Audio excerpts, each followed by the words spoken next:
कविता अपने माता पिता की बहुत लाडली थी। 3 बड़े भाइयों की बहन थी।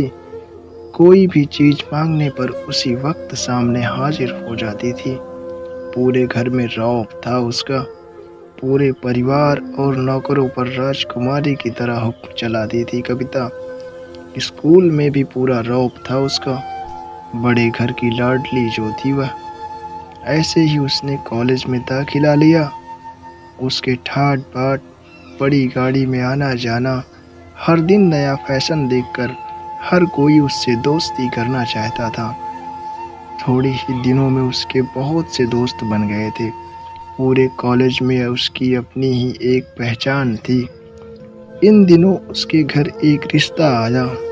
खानदानी लोग थे और पापा की पुरानी जान पहचान थी उनके साथ। कविता के साथ कोई जबरदस्ती नहीं थी, पर कविता ने फिर भी हाँ कर दी, क्योंकि वह अपने परिवार से बहुत प्यार करती थी। वह जानती थी कि वह लोग उसका अच्छा ही सोचेंगे। लड़के का नाम राज था। राज काफ़ी पढ़ा लिखा और समझदार लड़का था। ससुराल वाले भी बहुत अच्छे थे। ससुराल में कविता की जगह वैसी ही थी जैसी कि मायके में। कोई भी कार्य कविता की सलाह के बिना नहीं होता था। सबकी लाडली बहू बन गई थी वह। फिर उसके घर एक बेटे का जन्म हुआ। राहुल कविता को जान से प्यारा था। पोता पाकर ससुराल वाले तो फूले नहीं समाते थे। कविता कभी कभी सोचती कि उसकी किस्मत कितनी अच्छी है। उसका हर अपना उसे कितना प्यार करता है। चाहे जीवन में कैसा भी समय आए, मेरे अपने हमेशा मेरे साथ हैं।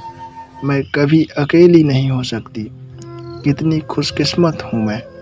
पर शायद कविता की खुशियों को उसकी ही अपनी नज़र लग गई थी। एक दिन वह मायके जाने की जिद कर बैठी। राज को बहुत काम था, लेकिन वह फिर भी उसे ले गया। रास्ते में उसकी गाड़ी अन्य गाड़ी से टकरा गई।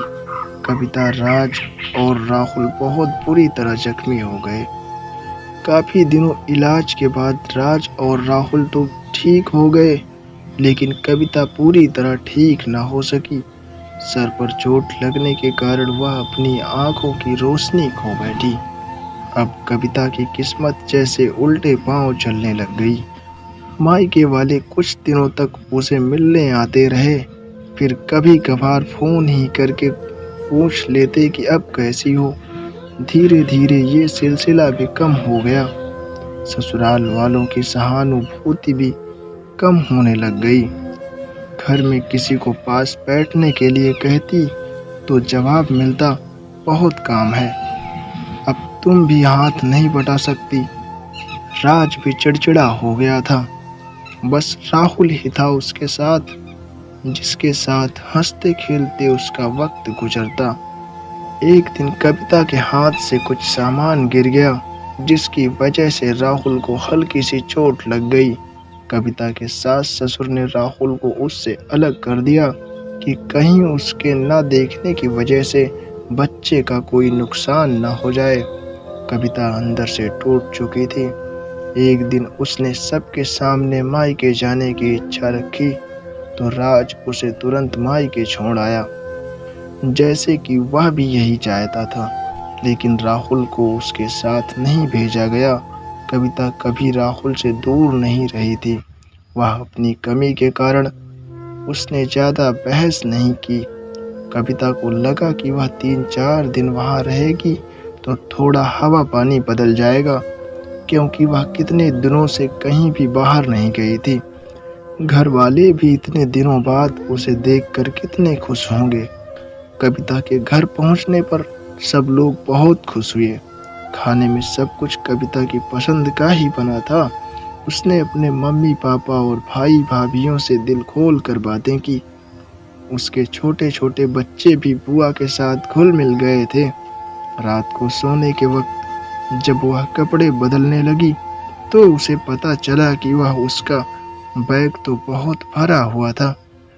वह सब समझ गई। वह बहुत उदास हो गई।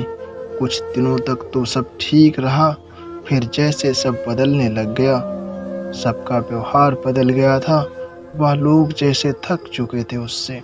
वह लोग घुमा फिरा कर पूछने लगे कि राज कब आ रहा है उसे ले जाने। वह बहाना बना देती, जबकि वह जानती थी कि उस घर में अब उसके लिए कोई जगह नहीं थी। कविता से चलते वक्त कुछ न कुछ नुकसान हो जाता। थोड़ी बहुत टोका-टोकी उसे सुनाई देती, वह टाल देती। एक दिन उसके हाथ से लगकर एक कीमती फूलदान टूट गया। छोटी भाभी ने बहुत हंगामा मचाया। कविता के माता-पिता रोज-रोज के झमेलों से तंग आ गए थे। उन्होंने राज को खुद से फ़ोन कर दिया। राज कविता को अपने घर ले गया। कविता को अपने परिवार वालों से ये उम्मीद ना थी कि जिस कविता के कहे बिना घर में एक पत्ता भी नहीं हिलता था, उस घर के लिए वह बोझ बन चुकी थी। राज के साथ ससुराल आते वक्त वह बहुत खुश थी, क्योंकि वह अपने घर जा रही थी, अपने जिगर के टुकड़े राहुल के पास। परंतु वह खुशी भी कुछ पल की थी।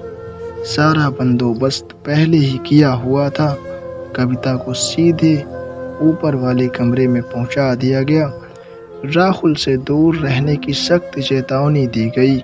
एक काम वाली लता को उसकी जिम्मेदारी सौंपी गई, जो उसके खाने पहनने जैसी ज़रूरतों का ध्यान रखती। कविता ज़्यादातर चुप ही रहती। कभी कभी काम वाली लता से थोड़ा बतिया लेती। उसके जरिए राहुल का पता चल जाता। सबकी लाडली बेटी और बहू सबके लिए लाडली से बोझ बन चुकी थी।